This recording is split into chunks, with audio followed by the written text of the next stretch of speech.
Le rôle de l'Union européenne dans la crise ivoirienne, eh bien, ça a été un peu la politique française en Côte d'Ivoire.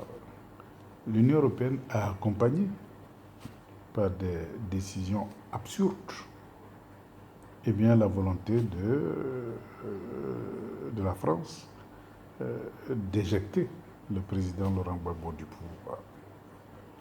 Et donc, c'était d'abord des sanctions ciblées, interdiction de séjour, gel des avoirs, blocus du port d'Abidjan, etc., etc. Donc l'Union européenne a été aussi une arme entre les mains de la France contre la Côte d'Ivoire. Et au-delà, l'OTAN, puisque vous connaissez le fameux article 5 de l'OTAN, lorsque un des membres a des problèmes, eh bien c'est le problème de tout le monde.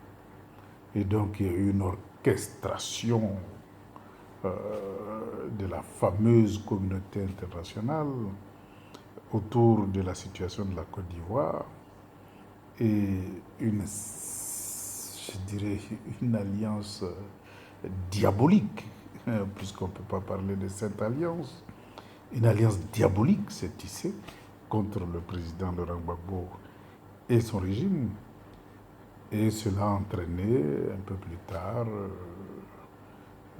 l'entrée en scène de l'armée française, qui était la dernière arme lourde entre les mains de la France, pour finaliser l'opération Hydre, comme il l'avait appelé, c'est-à-dire couper les têtes.